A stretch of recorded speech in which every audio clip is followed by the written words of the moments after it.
okwogera ne Katonda buli ku makya y'ensula ennamu ekulukutira mu bulamu bwaffe ne tufuna amaanyi agatuyamba okuyita mu lunaku lwonna. Funa amaanyi nga tonnafuluma nnyumba yo. Balamusizaako nnyo mwenna mu linnya lya Mukama waffe Yesu Kristo. Mwasuze mutya abalungi abatulize era abatulaba ku mukutu ogwa 3ABN TV. Twebaza Mukama atuwadde omukisa n'enkyeni ey'olwaleero okubeerawo nga tuli balamu ate era n'okukeesa obudde. Bassebo ne bannyabo, ekintu ekyo si kyangu nga bulijjo nzija nkyogera nti Mukama omwebazangako. Bassebo ne bannyabo, Mukama tumwebaza kubanga azze atuyigiriza ebyokuyiga eby'enjawulo nga n'enkya ey'olwaleero nzikiriza nti tugenda kuyiga. Naye nga tetunnaba kugenda ku kyakuyiga eky'olwaleero, tugenda kukolako okwejjukanya n'okwejjukiza n'okwejjukanya ku biki bituzze tuyiga okuyita mweno weeki. Ng'era tulaba nga olunaku olw'eggulo twayize ekitundu ku baana ba Katonda. Kye twayize obulungi ne tulaba nti balina omukisa abantu abamanyi eddoboozi ery'essanyu. Ayi Mukama, batambulira mu maaso, mu musana gw'amaaso go.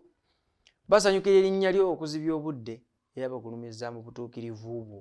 Zabbuli bw'atyo bwe yatugambye, Zabbuli eky'ekinaana mu 15 okutuuka ku lunyiriri olw'16. Kiki ekyo kye kitulaga? Twalabye mu by'okwiga bye twayize nti ekitundu ku baana ba Katonda ekisookera ddala olina okubeera ng'oli famire. Olina okubeera kaŋŋambe nti nga Katonda by'ayagala naawe obyagala. Yokaana kyava ayogera 15 nti kale obanga munjagala munaakolanga mutya? Munaakwata ebiragiro byange. Kiba kitegeeza ekimu ku biragiro bya Katonda mwe muli okubatiza. Kubeera ekitundu ku baana ba Katonda olina okubatizibwa okw'okunnyika mu mazzi. Nkiddamu, okubatizibwa okw'okunnyikibwa mu mazzi amangi. Bw'oba tonnyikibwanga famire ya Katonda olabika togiriimu, naye ate weetaaga okugibeeramu kubanga ebyensi ebitukakanyaza emitima ne tutakkiriza Katonda biggwaawo. Era omuntu atakola Katonda ky'ayagala, Bayibuli etulaga nti alisulibwa wabweru waliwo okuluma obugigi. Okwo kuba kufa kw'emirembe n'emirembe, kusaanyizibwawo.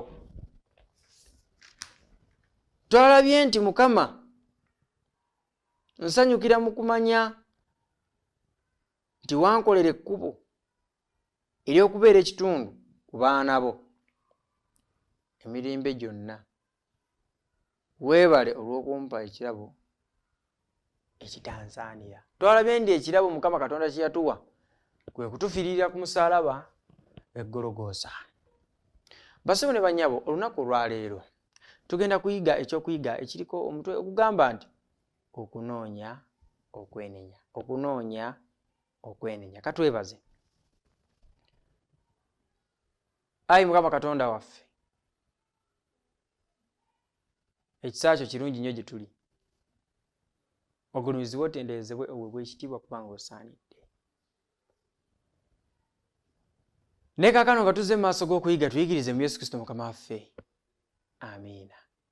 Agambye nti okunoonya okwenenya. Okunoonya okwenenya.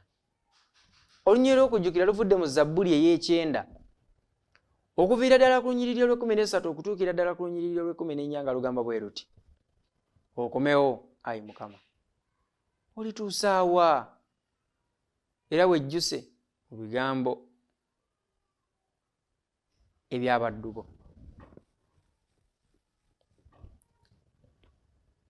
Agambye nti okutuuka enkya n'okusaasirako tusanyukenga tujaguzenga ennaku zaffe zonna. Okunoonya okwenenya. Abaganda balina olugero olugamba nti gunsinze aliwa bitono. Akagambo I am sorry oba nsonyiwa oba nsaba kusaasirwa kalina engeri gye kakwata ku mutima gw'omuntu ne kamukkakkanya ekiruyi ne kateekawo n'enkolagana oba oli awo eyalibadde mmenyefu oba eyalimenyese n'envaawo. Wano omunnyonnyozi wabadde awandiika ekitundu kino yakiwadde omutwe ogugamba nti okunoonya okwenenya. Omuntu okutuuka ku sseeyo okunoonya okwenenya kiba kitegeeza ekisookera ddala akkiriza ensobi ye. Tya muganda wange mwannyinaze ekituufu nakusobya naye nzize gy'oli onsaasire onsonyiwe. Ekyo kimu. Ekintu omuntu watuukira mu siteeti ey'okunoonya okwenenya kiba kitegeeza ekisooka ngambe nti aba akkiriza ensobi ye. Ekirala aba aboneredde obutaddira kukola nsobi eyo oba kwonoona nate ne kimuleetera okunoonya okwenenya. Zabbuli kyava agamba nti okomewo ayi Mukama olituusaawa era wejjusa mu bigambo by'abaddu bo okutuuka enkya n'okusaasirako tusanyuke nga tujaguzenga ennaku zaffe zonna. Zabbuli bw'ati bw'atugambye. Omunnyonnyozi annyonnyodde bw'ati agambye nti obutaliimu kiwuubaalo n'okulekebwawo bye bimu ebibi abantu bye bafuna olw'ekibi. Ekiwuubaalo, obutaliimu n'okulekebwawo.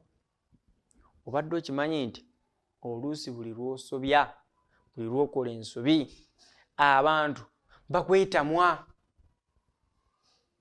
abantu bakukyawa kubanga balaba nga by'okola butaliimu.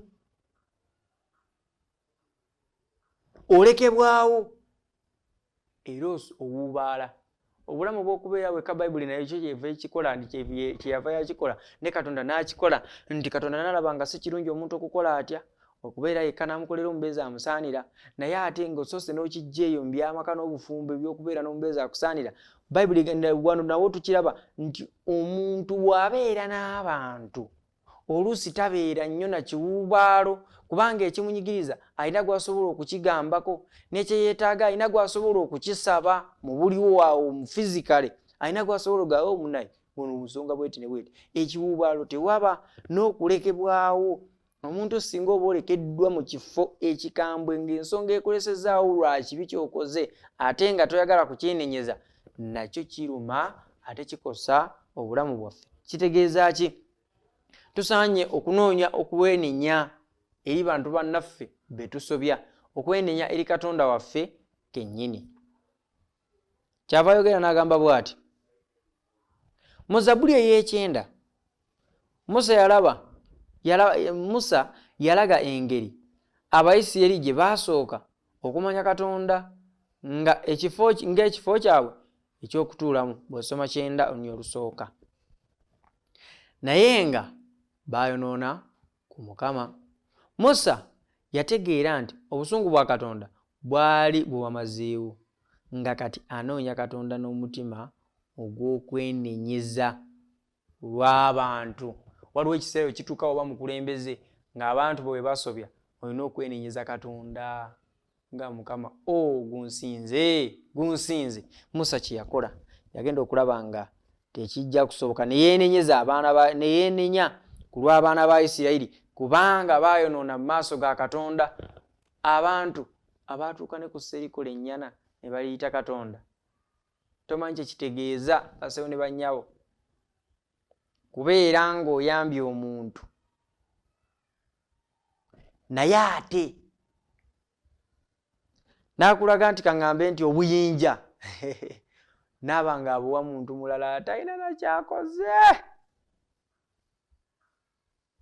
nga talina kyakoze. Mwana wattu gwe ataddemu amaanyi go asobole okuba obulungi, asobole okukyusa obulamu, naaba nga ate gwe akuyisaamu amaaso, takutwala nga kikulu, takutwala nga kyamugaso era eky'omuwendo obulamu obwo. Bassebo ne bannyabo, wano kyava agamba nti abaana ba Isirayiri baayonoona Mukama, baayonoona Katonda kubanga yabajja mu nsi ey'obuddu, naye ate ne batajjukira nti abajja mu nsi ey'obuddu ne bakola ennyana ne batandika okugisinza nga Katonda waabwe. Kyava yongera okunyonyola n'agamba nti Bayibuli eyigiriza Katonda nti alisonyiwa ebibi byaffe byonna bwe tubyatula. Eno y'ensonga lwaki Kristo yafa ku musaalaba e Gologoosa. Okufa kwa Kristo, okuziikibwa kwe era n'okuzuukira bye bikola omusingi ogw'obulokozi waffe obutaggwaawo. Okukkiriza Yesu ng'omulokozi n'okwatula ebibi byaffe bye bitundu ebikulu ebitutuusa mu bulokozi. Tugamba tutya bassebo ne bannyabo? Tugamba nti amiina, nti Bayibuli etuyigiriza nti Katonda nti alisonyiwa ebibi byaffe byonna bwe tubyatula. Toyina kibi kyogenda kusonyiyibwa nga tokyatudde. Kyayi Mukama ndi mwezi ekyo lwokyatudde wenenya ate obonerere, toddamu kukola nsobi eyo gye weenyezza. Omanyi sorry without change is nothing. Buli lw'osobya n'osaba ekisonyiwo naye ate bw'omala okusaba ekisonyiwo n'otakyusa ekyo kye weenenyezza obanga naayisamu omuntu oyo gwe weetondedde amaaso. Singa okeera enkya n'onsobya ate nkeera n'onoonya okwenenya gye ndi n'osaba ekisonyiwo n'enkusonyiwa ensobi gyennyini gye wakoze ate n'oddamu era n'onsobya omulundi ogwaleero n'oddamu n'onsobya n'oluddako n'okikola, kiba kitegeeza kaba kafuuse na kamanyiiro. Kaba kafuuse kamanyiiro. Ono Bayibuli kyegezaako okunyonyola nti Katonda alisonyiwa ebibi byaffe byonna kasita tubyatula. Eno y'ensonga lwaki Kristo yafa ku musaalaba e Gologoosa.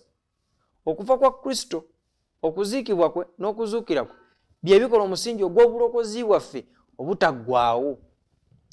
Okukkiriza Yesu nga omulokozi n'okwatula ebibi byaffe bye bitundu ebikulu ebitutuusa mu bulokozi. Bassebo ne bannyabo, buli lukya tusobya, naye nze ndowooza buli tusobya twali yatuddenga ebisobyo byaffe eri Mukama ate ntumusaba atusaasire atusonyiwe ate era nitukyusa. Tusabe Mukama atuwe omwoyo ow'amagezi oyo tukyuse. Ayongedde okunyonyola n'agamba nti Bayibuli egamba bw'eti, bwe twatula ebibi byaffe ye wa mazima era mutuukirivu okutusonyiwa ebibi byaffe. Njagala mbategeeze bassebo ne bannyabo, Katonda waffe talinga mwana w'abantu nti bw'asonyiwa ajjukira. Okimanyi nti waliwo oluusi lw'osonyiwa naye n'odda mu kujjukira ekyo kye baakukola. Waliwo oluusi lw'osobya omuntu oba lwe bakusobya nga nekale Dawudi oyo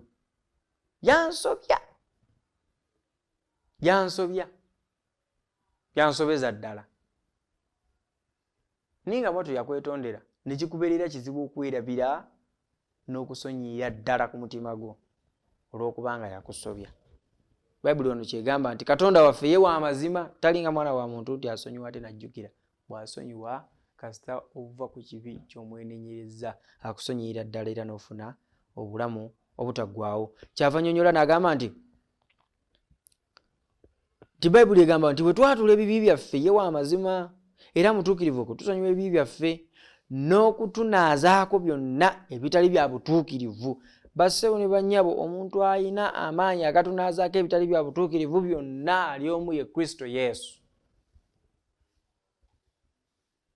Oluyimba kye luva lugamba nti kiki ekintukuza musaayi gwa Yesu gwokka, kiki ekinnongoosa musaayi gwa Yesu gwokka, musaayi gwe gwokka gwe guntukuza nze tewali kirala, musaayi gwa Yesu gwokka. Kitegeeza ki? Nga n'omunnyonnyozi bw'atugambye nti n'okutunaazaako byonna ebitali bya butuukirivu. Alina obuyinza yekka n'amaanyi okubituggyako ali omu ye Katonda waffe. Yokaana ekisooka essula 1:9 bw'onaasomayo ajja kukakasa bulungi ensonga eyo. Bwe twonoona tusaanye tukole Musa kye yakola ku lw'abantu ba Isirayiri mu Zabbuli ey'E9:13 ne 14. Tusaanye okukaatirira n'okwegayirira Mukama atusonyiwe. ebisobyo n'ebyonoono byaffe.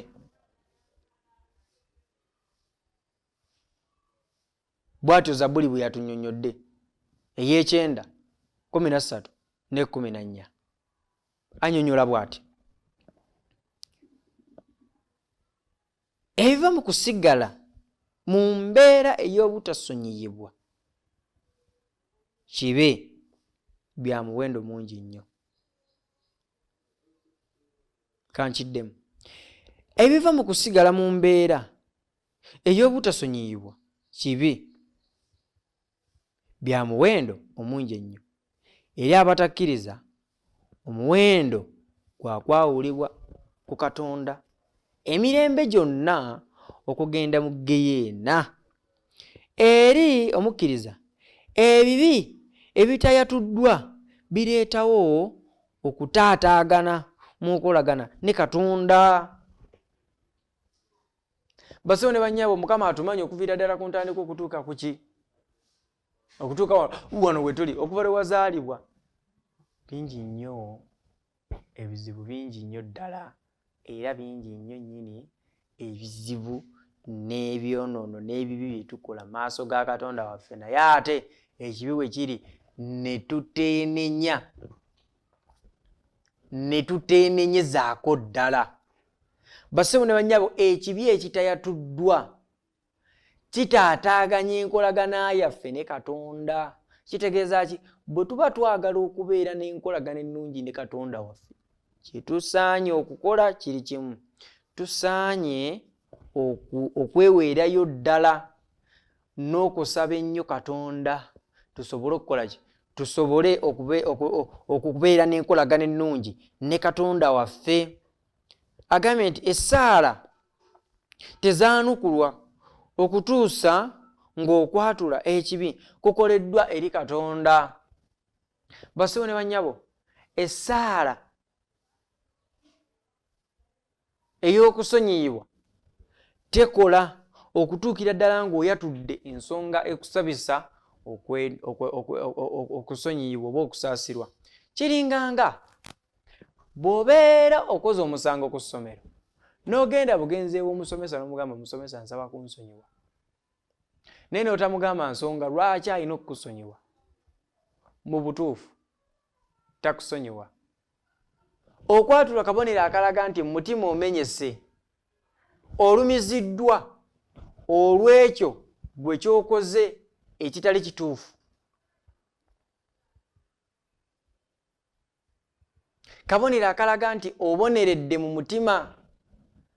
Kabonero akalaga nti okwatula, kabonero akalaga nti mu butuufu naawe ky'okoze okikyaye, tossa kimu n'ekyo kikyamu ky'okoze, ne kikuleetera okwatula.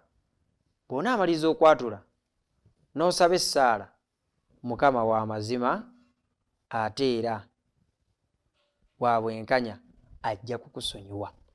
Okwatula n'okwenenya bikulu nnyo okuzzaawo enkolagana y'omwonoonyi ne Katonda. Bassebo ne bannyabo, nga bwe nze mbagamba okuyitamu eno wiiki, enkolagana entuufu, enkolagana ey'amaanyi gye tulina okukola, enkolagana eyo eryegi emu, y'enkolagana wakati waffe ne Katonda. Weewaawo tulina enkolagana ne bantu bannaffe ennungi, Mukama waffe yeebazibwe, naye enkolagana ne Katonda nkulu nnyo nnyini ddala. Tusaanye okubeera n'enkolagana ennungi ne Katonda waffe, mu Katonda waffe. Essaala egamba bw'eti: Mukama nsonyiwa ebibi bye nkoze n'okwonoona okuli mu mutima gwange. Omuddu wo muwe ekisa n'okusaasirwa, nsobole okukugobereranga buli yonna gy'ontwala. Mu linnya lya Yesu, amiina.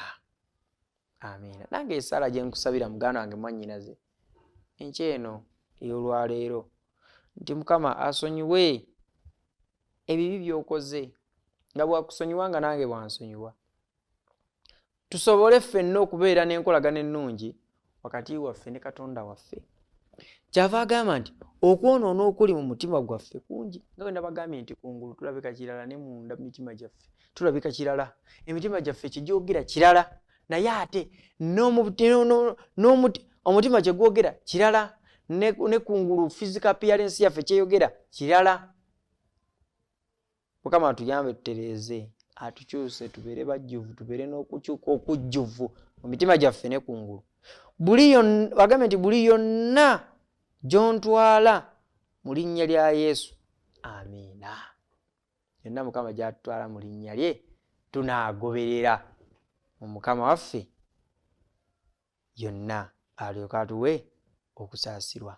Omuntu ogugambye nti okunoonya okwenenya ekyawandiikibwa kyagambye nti okomewo ayi Mukama olituusaawa era wejjuse mu bigambo eby'abaddu bo okutuuka enkya n'okusaasira kwo tusanyukenga tujaguzenga ennaku zaffe zonna. Zabbuli bw'atyo bw'agambye. Katwebaze. Okulumizibwe otenderezebwe oweebwe ekitiibwa Mukama kubanga osaanidde. Tukwebaza kubanga otwadde omukisa n'enkyene olwaleero okubeera nga tukyasa omuko gw'obulamu. Ne kaakano Mukama tukusaba nga tukwegayirira sonyiwa obutali butuukirivu bwaffe. Bingi bye tukusobya nga tugenderedde. Ebimu tetugenderera twekanga tusobezza. Naye tusaasire otusonyiwe. Mukama Katonda waffe tukusaba nga tukwegayirira. Tuyambe tuwe amagezi okumanya n'okutegeera ebiva gy'oli. Naye ekisinga obukulu Mukama twagazise tubeere abaddu bo n'abazaana bo Mukama abatya erinnya lyo. Abeenenya abayayanira okukola enkolagana ennungi wakati waffe naawe tukusaba nga tukwegayirira ayi Mukama otukuume otubeere otuwe ekisa kyo n'okwagala kwo.